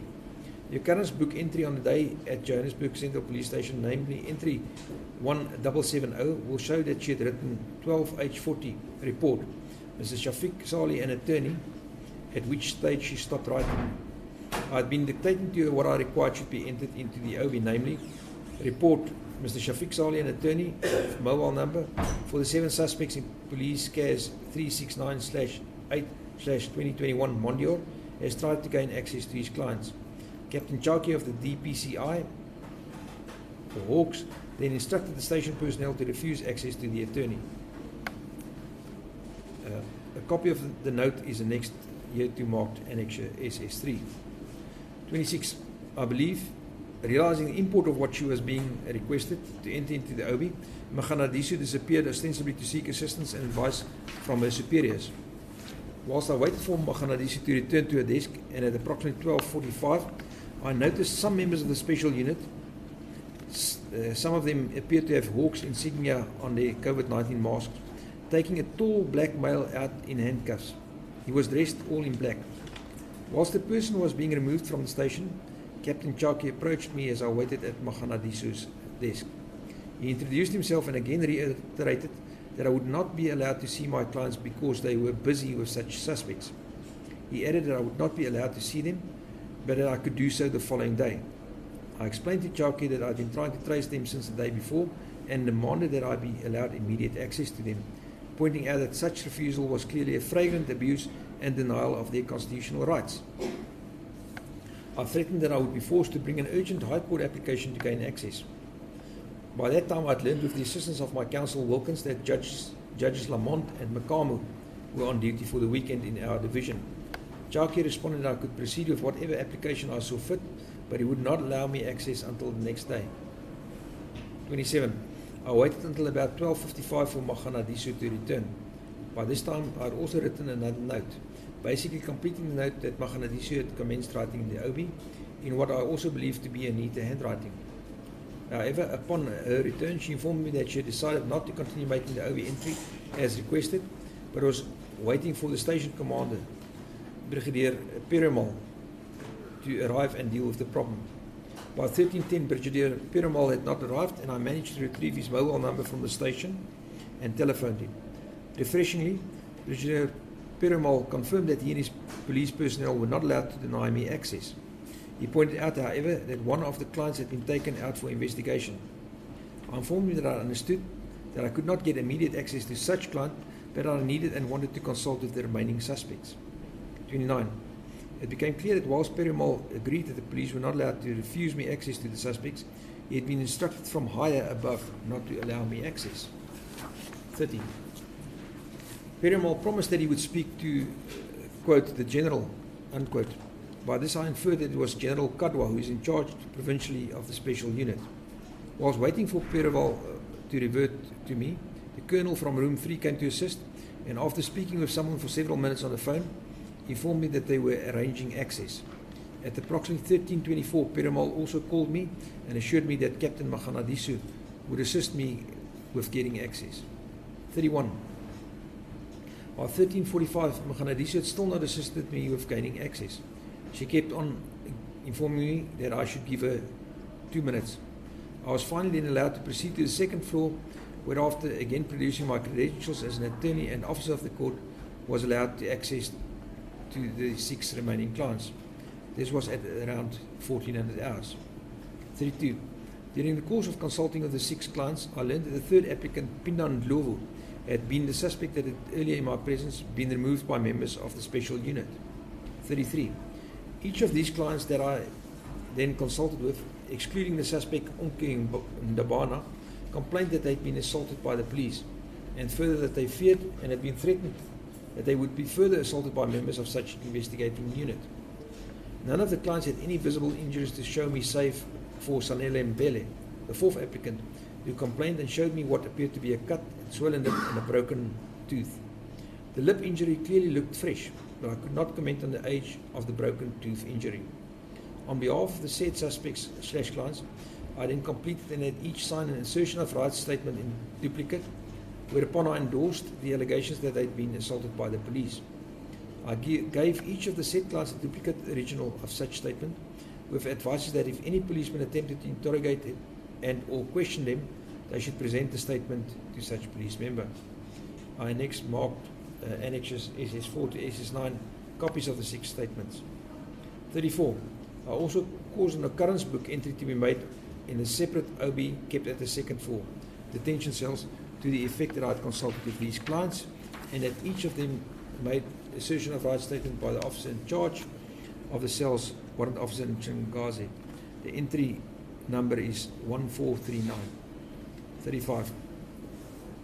I also hereby confirm and corroborate the contentions and assertions made by the applicants in the affidavits in support of their release on bail, insofar as same relates to me, more particularly the assertions dealing with the challenges faced in proper legal visits at Johannesburg prison. In further support of the allegations herein contained, I annex confirmatory affidavits by Tian Peters of my firm, as well as Adrian Toon, marks annexes SS10 and SS11 respectively. We should similarly, the deponent, Mr. Sali, signed the affidavit and it initialized every page, as well as the annexes that is annexed to the affidavit. That was then properly commissioned. May I beg permission to hand this up to your worship?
ngo-1626 wamfonela kule number abamnikeze yona kodwa azange amthole wasuyambhalela umbiko ukuthi kuze lapho mayelana nani kumele nina nani isikhombisa ngaleso sikhathi leso-ke ngokuphakamela uHatebe uZitha Hatebe uSiphiwe Masibuthu uSandile Mbele uPanda Ndlovu siyaphakanyiswa Dladla nomunye ke kanti wabacacisela ukuthi nazo usenikezwe iy'ntambo zokuthi aqhubeke nokumela kodwa-ke waze washaya-ke iy'thuba zoku-6 ntambama ngalelo suku lelo angazonga lutho eliphuma-ke kuye-ke uphelele wamthumela-ke futhi omunye-ke umbiko-ke kanti-ke uma kamthumela-ke lo mbiko wasuthola-ke izantizana waphumana-ke advocate Mackenzie-ke lapho-ke bakhulumisana ukuthi cha ngathi lolu daba leli sekaze uthatha alungisele kwabezindaba ngoba bekusokugqibela ngaleso sikhathi uma-ke ezicacisela-ke emva kwabo konke-ke lokhu kwenzakala-ke wase-ke uyacetshiswa-ke ukuthi-ke cha umuntu-ko ophethe-ke lecala leli ubrigadier liwele kanti-ke uye-ke ophenyayo ngalo kodwa uthe uma semthinta-ke nabo ubrigadier liwele wathola-ke ukuthi-ke yena ukuthi usendleleni ebuyayo engahlali ngoba kunecala-ke yena-ke ebeliphenya-ke zonaliphenya-ke engahlali yena siwuyena umuntu-ke ophethe-ke icala leli wase-ke uthola-ke ngalo lelo langa lelo ukuthi wathola-ke umbiko wokuthi-ke cha nina-ke ngathi nivanile la eJohannesburg Central Police Station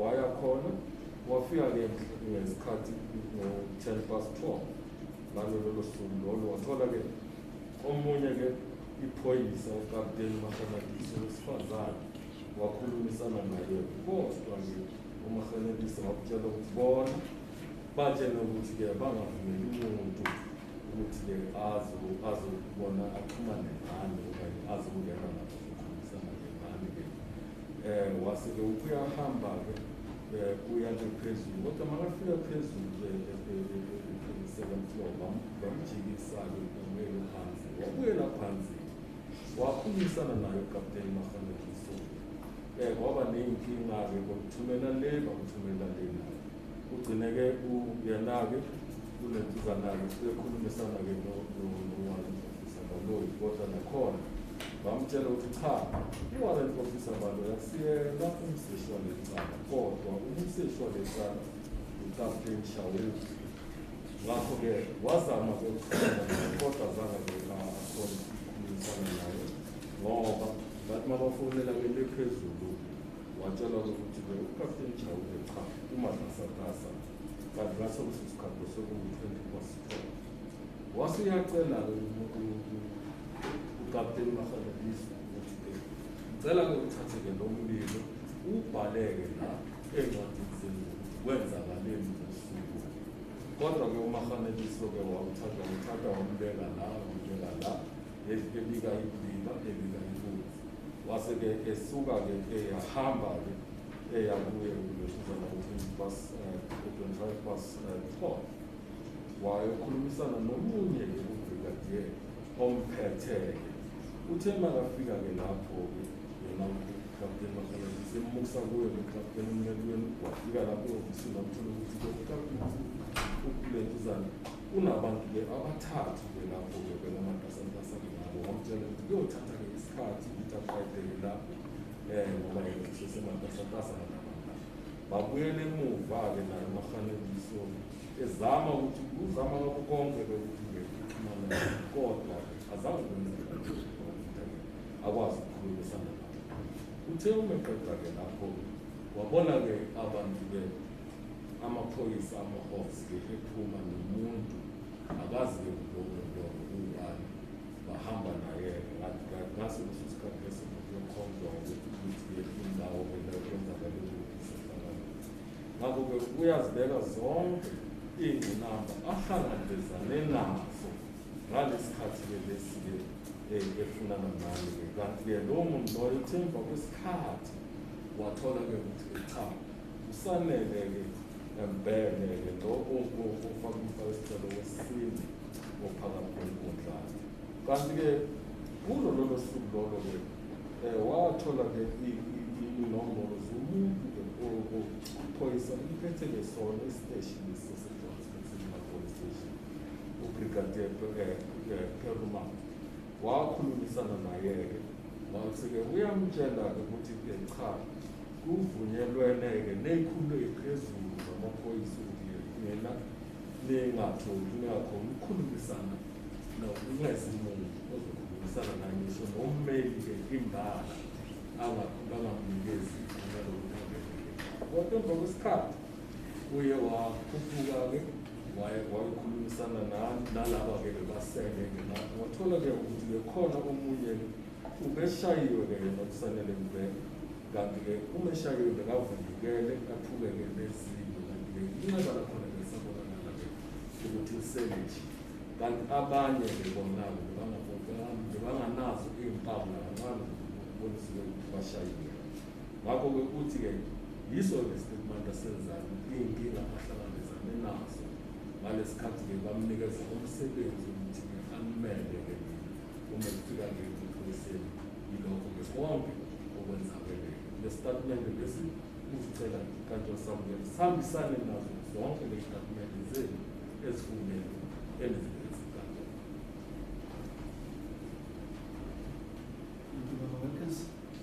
See, the affidavit was commissioned on the 2nd of November this year, signed by the deponent. I have annexes attached. Does the deponent wish to confirm the contents then of this? An advantage of the deponent being here. Your Worship, I'm certain my instructing attorney would have no problem in confirming the contents of that affidavit. Your Worship, I'm not robed. I apologize, but I do confirm the contents of that have been read into that. Thank you. Mr. Sand's affidavit is accepted and marked.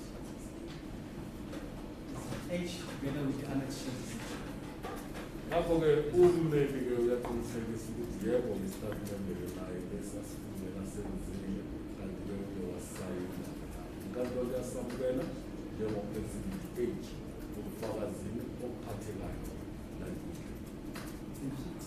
As please the court, Your Worship, before we commence, might I just ask, would Your Worship just excuse my instructing attorney for a couple of moments? He's got an urgent telephone call to make as a result of some... No, you will return, Your Worship. Your Worship, can I just approach him and ask him? Thank you.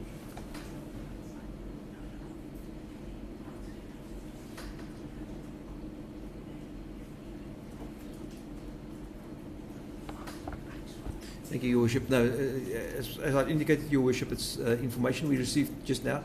It impacts on our application. He will definitely return, and we might have to take instructions as a result of information that we just obtained. If you could just be excused for a short while, Your Worship. How short is this short while? 5 minutes, Your Worship. 5 to 10 minutes.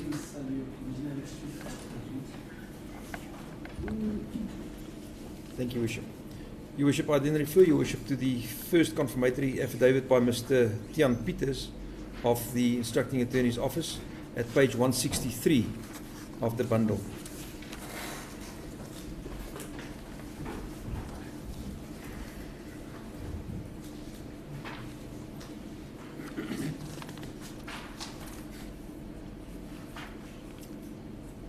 As it pleases the court, Your Worship, it commences. I, the undersigned Tian Peters, do hereby make oath and state that 1. I am an adult male and the facts herein contained are, unless otherwise stated or unless the context otherwise indicates, within my own personal knowledge and belief both true and correct. 2, I confirm that I am an attorney of the firm Salih and Ismail Incorporated, the attorneys of record for the applicants. I am assisting the senior partner Shafiq Salih in dealing with the applicant's matter at our firm. 3, I have read the confirmatory affidavit by Shafiq Salih herein and confirm and corroborate the contents thereof insofar as same relates to me. 4, I further confirm that after receiving information from the state of Pakamani Khadebe at Sipakanyiswa Dladla, the first and sixth applicants respectively, were being sought under escort CAS number 5705/2019, case number A483/219, and in fact that warrants of arrest had been issued against them, I began making inquiries in an effort to trace the investigating officer to obtain further information. 5. On Monday, the 20th of September 2021, and at approximately 13:21, I contacted the Escort police station, where after I was informed that the investigating officer was Captain Nchalane of the Directorate for Priority Crime Investigation, Pietermaritzburg. The officer providing me with such information refused to furnish me with any further particulars and advised that I should contact the DPCI officers in Pietermaritzburg to reach Captain Nchalane to discuss the matter. 6. After several further inquiries, I was furnished with a mobile number for Captain Nchalane. However, on the 22nd of September 2021, at approximately 13:58, when trying to contact Captain Nchalane on the contact number I had been provided with, Captain Pillay of the DPCI Durban answered the telephone and informed me that the contact number was, in fact, his. He intimated that he did not have the contact details for Captain Nchalane, but furnished me with a contact number for Captain Vilakazi, for Colonel Vilakazi, whom he advised would be able to assist. 7. On the 22nd of September 2021, at approximately 16:21, I contacted Colonel Vilakazi, who informed me that he was the commander of the DPCI, Pietermaritzburg, and that Captain Nchalane had retired some time ago. I informed him of the purpose of my call. He intimated that he was aware of the matter, but he was not at his office and would only be able to assist me the following day when he returned to his office. Paragraph 8. On the 23rd of September 2021, at approximately 13:08, I again contacted Colonel Vilakazi. He advised me that the investigating officer is warrant officer in Ndlovu and furnished me with his mobile number. Whilst he was unable to provide me the full details of the matter, he briefly intimated that he knew that accused number 1 was a Mr. Mvelazi, who had been convicted about a week or so earlier, but that I should contact warrant officer in Ndlovu for further information. 9. On the same day and at approximately 13:15, I contacted warrant officer in Ndlovu. I explained the purpose of my call. He confirmed that Mr. Mvelazi had, in fact, been convicted in the Pietermaritzburg High Court the previous week in the matter. He further informed me that the statement made by a witness linked Khadebe and Dladla to the commission of the offence, but that they were awaiting the results of further DNA and fingerprint analysis. He was unable to confirm when such results would be made available. 10. I also informed him that I required copies of the affidavits submitted in support of the warrants of arrest. To this end, I requested his email address so that I could furnish him with a written request. On the same day and at approximately 14:27, I dispatched a letter to warrant officer in Ndlovu requesting such copies. A copy of the said letter is annexed, marked Annexure TP1. 10. After not having received a response to TP1, on the 29th of September 2021, at approximately 12:10, I again contacted warrant officer in Ndlovu, who had confirmed the receipt of TP1. He intimated that after discussions with Advocate Buthelezi, who ostensibly is the person from the National Prosecuting Authority seized with the matter, he could not furnish me with any further information and or particulars of the matter. After further discussion, he advised me that I should contact Buthelezi directly in order to discuss the matter. He then furnished me with the contact number for the NPA's offices, Pietermaritzburg. 11. On the same day at approximately 12:16, I called the NPA Pietermaritzburg in an attempt to reach Buthelezi. However, he was not in his office and I was advised to call back within an hour or so. 12. At approximately 12:30, I again called the NPA Pietermaritzburg, whereafter I was informed that Buthelezi was not in his office and was furnished with his mobile number. 13. My several efforts to reach Buthelezi has been unsuccessful thus far. I have, per our office mobile, and on the 30th of September 21, caused a WhatsApp to be sent to his mobile, to which I have also, as at date and time of deposing to this affidavit, not received any response. A copy of the WhatsApp message is next, marked Annexure TP2. Your Worship, sorry, yes, I. No, hand up. Thank you, Your Worship. Sorry, Your Worship, before, I just refer Your Worship to the fact that Mr. Peters has made further 2 confirmatory affidavits in respect of, that is in respect of accused number 1 and 6. Then there's an affidavit in respect of accused number 2, 4 and 5 and accused number 3. So if you... Yes, it deals with different aspects of this specific accused or applicant's matters. So if Your Worship, if you could then, wish him to confirm, if Your Worship could wait until all 3 had been read into the record, and he will then confirm. Thank you, Your Worship.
kokuthi-ke ngimthumele umbiko wale kanti le statement-ke leso-ke yena-ke umnumzane usisayinile-ke uqinisekisa ukuthi-ke umnumzane Peters uqinisekisa ukuthi siyiqiniso kanti-ke futhi uyasifuna. Thank you, sir. As it please the court, Your Worship. Your Worship, the next affidavit by Mr. Peters is to be found at page 264 of the bundle.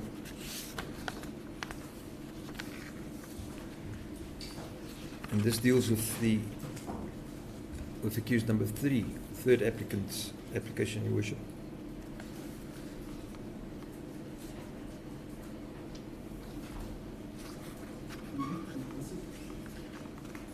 Your Worship, the first 3 paragraphs of this affidavit is similar to the first affidavit made by Mr. Peters, confirming his specifics and his details. If I may then proceed from paragraph 4, Your Worship. I further confirm that after receiving information from the state that Pindan Lovu, the third applicant, was being sought in connection with mutant CAS number 50/11/219 and Colenso CAS number 38/12/2020, I immediately began making inquiries in an effort to trace the investigating officers to discuss the matter further. On the 27th of September 2021, and at approximately 14:37, I contacted the Mutant police station and discussed the matter with Sergeant Wana. He advised that accused number 1 in the Mutant CAS number 50/11/2019 was a Mr. Mkunu. However, he refused to furnish me with any further details over the telephone and requested I submit my request in writing. On the same day and at approximately 15:35, I dispatched a letter to Wana requesting the investigating officer's particulars. A copy of the said letter is annexed hereto marked Annexure TP1. 6. Having not received the response to TP1 on the 29th of September 2021, at approximately 12:05, I again contacted Wana. Wana informed me that he had not checked his emails, but would immediately respond to TP1. I also furnished him with the precise date and time on which TP1 was dispatched. 7. Despite such follow-up, no response has been forthcoming. 8. On the 27th of September 2021 at approximately 14:49, I contacted the Colenso police station and discussed the matter with Warrant Officer Tamani. She advised me that she did not know who the investigating officer was in Colenso CAS number 38/12/2020, but undertook to locate the investigating officer and provide him or her with my details to contact me to discuss the matter. She refused to furnish me with any further information over the telephone. On the same day, and at approximately 16:32, I dispatched a letter to Ntamani requesting the investigating officer's particulars. A copy of the said letter is annexed hereto marked Annexure TP2. 9.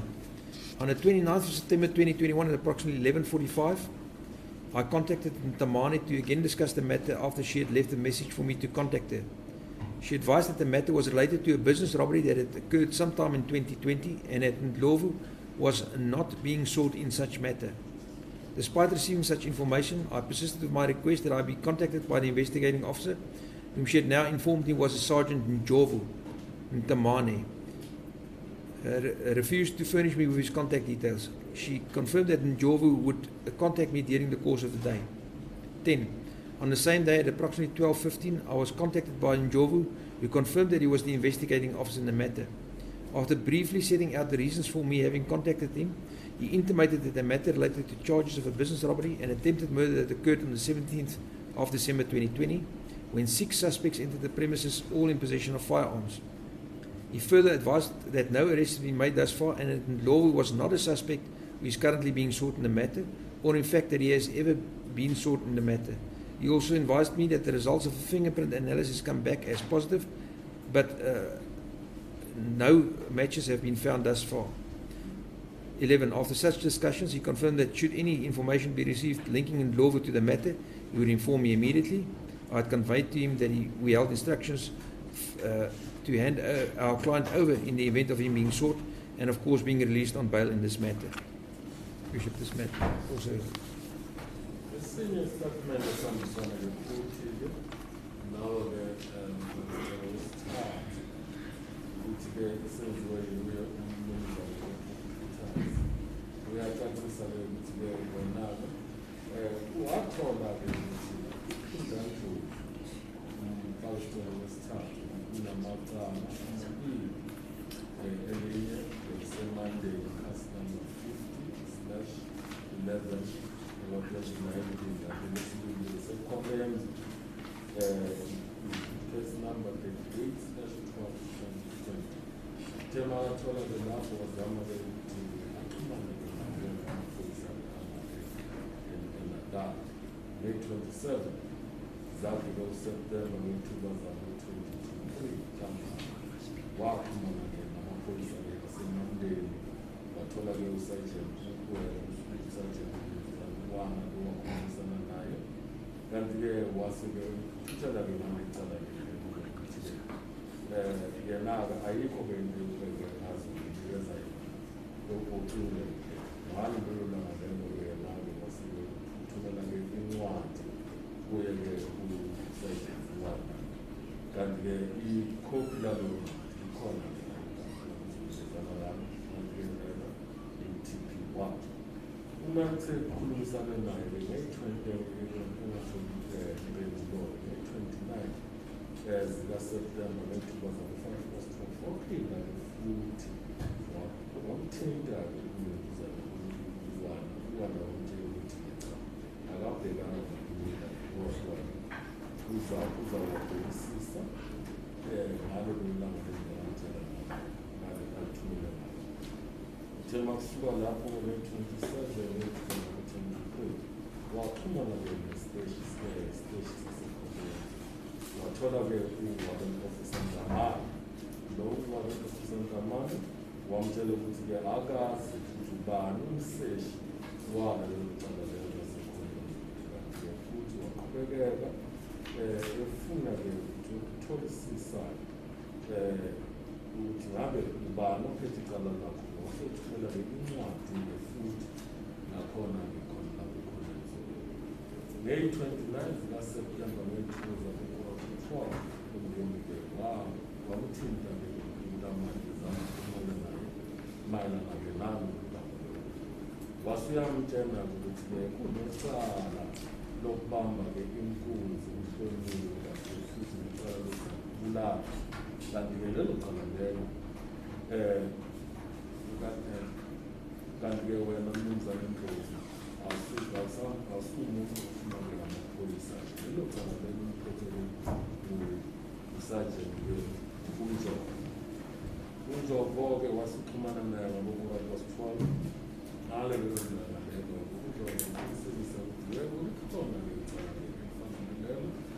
go to Abbey, the same taking the pieces out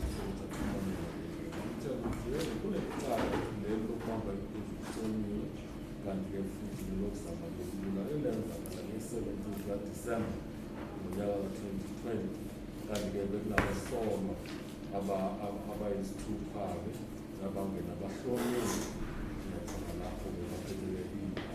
or while the weather looks at the walk our own house and so moving what was so long about and get food Une tuba and get food in your food, the room are coming from the God. Are you coming indoor by 20 days an hour? There was school early, that's the start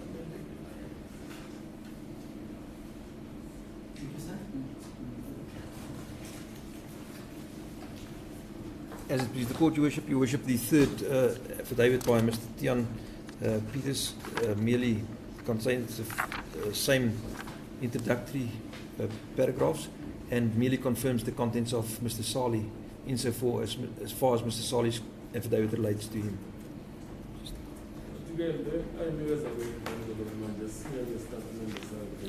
Mr. Peters is the attorney sitting on my right, Your Worship.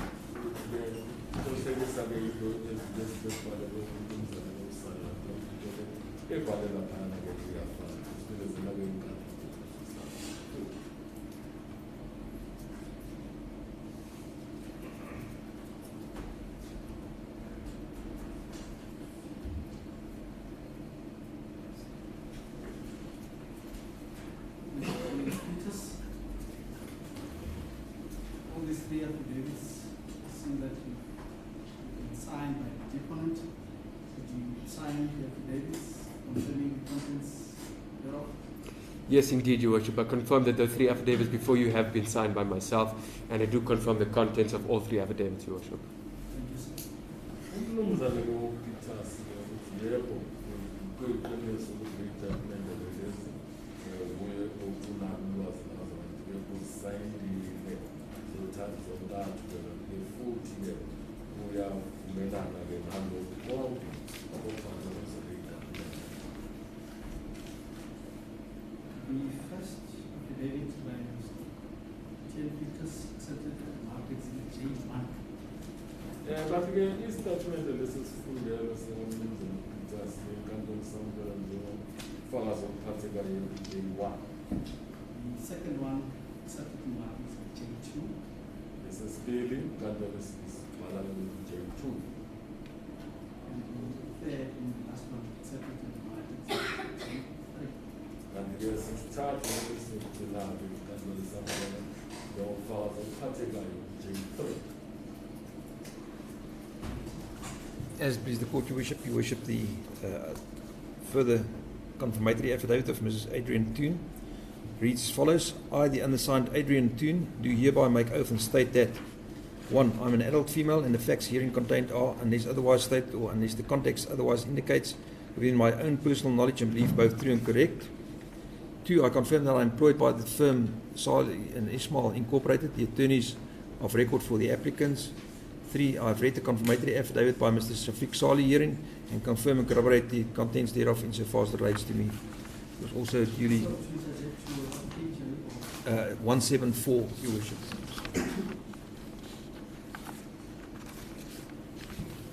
Thank you, Your Worship.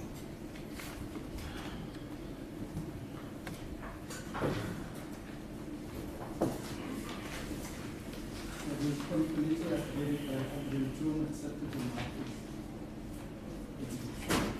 And again, that list that man is full sibhaleke advocate Adrian Toon naso inkantolo yaseSABC.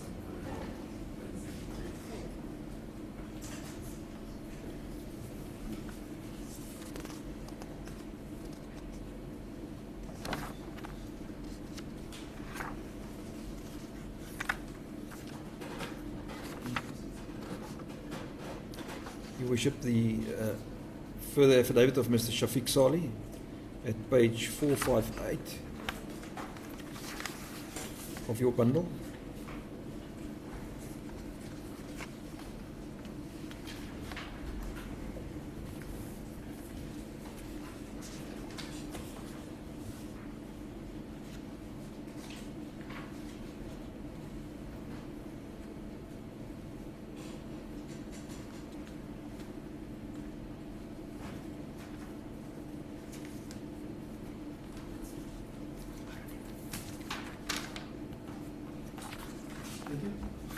Your Worship, the first two paragraphs are as per the initial and first affidavit. Paragraph 3 then deals with the further issues that arose as a result of the state providing us with the investigating officer's affidavit. Paragraph 3 reads as follows. I believe it relevant to deal with the allegations made by the investigating officer, Captain Chake, in his affidavit deposed to on the 4th of October 2021. More specifically, the invitation expressed by the said officer in subparagraph 4.4 of such affidavit. 4. On 8 October 2021, I addressed a letter to the State Advocate Mr. Rubin requesting the investigating officer to facilitate the consultation of the applicants at Johannesburg Central Police Station either on Tuesday or Wednesday, the 12th and 13th of October 2021. A copy of the said letter with the send report is annexed marked SUP 1. 5. In the response, I received a communique dated 11th of October 2021 from Mr. Rubin setting out what prerequisites would have to be followed in order for the investigating officer to facilitate the consultation at Johannesburg Central Police Station, namely that the applicants would first have to appear in court, at which appearance it would be endorsed on the J7 warrant of detention for the applicants to be detained at Johannesburg Central Police Station. The said letter is annexed marked Annexure SUP 2. 6. Respectfully, the lack of adequate consultation facilities at Johannesburg Central Police Station aside, which the respondent has not at all dealt with in his opposing papers. The prerequisites required by the state, in my experience of over 33 years as a practicing attorney in a criminal court in practice, would prove to be too tedious and difficult to implement as a measure for enabling proper consultation with the applicants.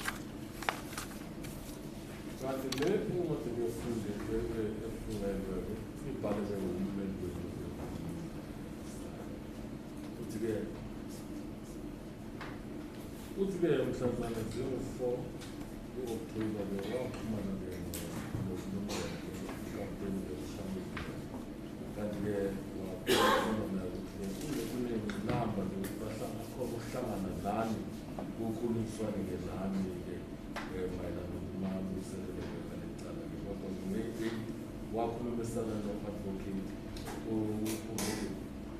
wamtshela-ke ukuthi-ke la enkantolo kusetshenzwa ngohlobo ukuthi-ke kumele-ke bafake-ke isicelo la enkundleni sokuthi-ke nina-ke nicule la ejohannesburg e-central police station la enkundleni-ke lapho-ke kuzokwazi ukuthi-ke ukwazi ukukhulumisana-ke naye ne-email wenu.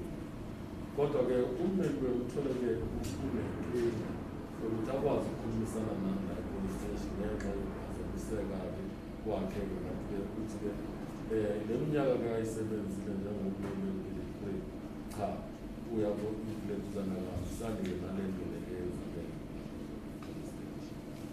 I see that the sign on the 5th of November this year, signed as a document confirming. I indeed confirm the supplementary affidavit just relating to the record and received it. Thank you. Signed supplementary affidavit is accepted to my page 1. Kanti-ke inkantolo yasamukela-ke lesitatimende nokumele nayo qeda-ke uqinisekisa ukuthi-ke unalo ulwazi lwesitatimende usayinile. Ngakho-ke inkantolo isamukela-ke njengobufakazi-ke obuthathekayo.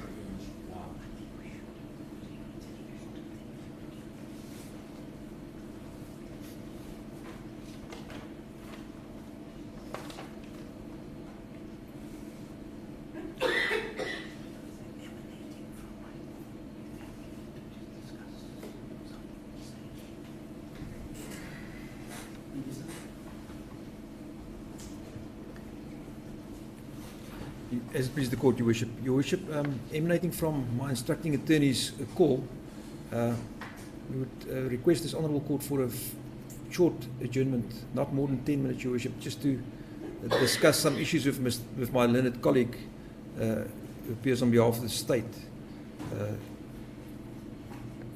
as a result of some of the information that has come to my instructing attorney's notice during the telephone call.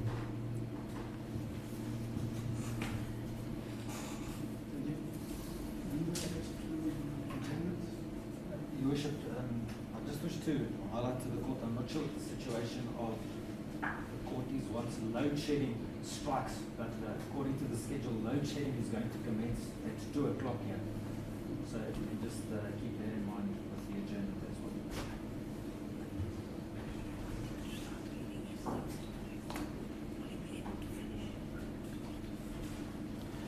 Yes, Your Worship, I'm aware of that. My learned colleague has informed me earlier about the potential problems that we face in this regard.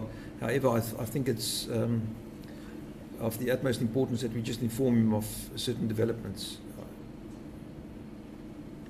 It will not be more than 10 minutes, Your Worship. Even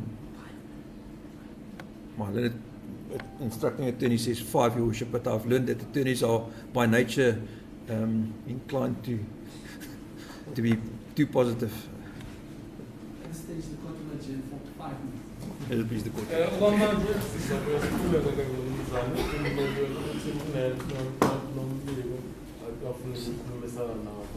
Stephen, the court has made a credibility finding about me already. 5 minutes means 5 minutes with me. I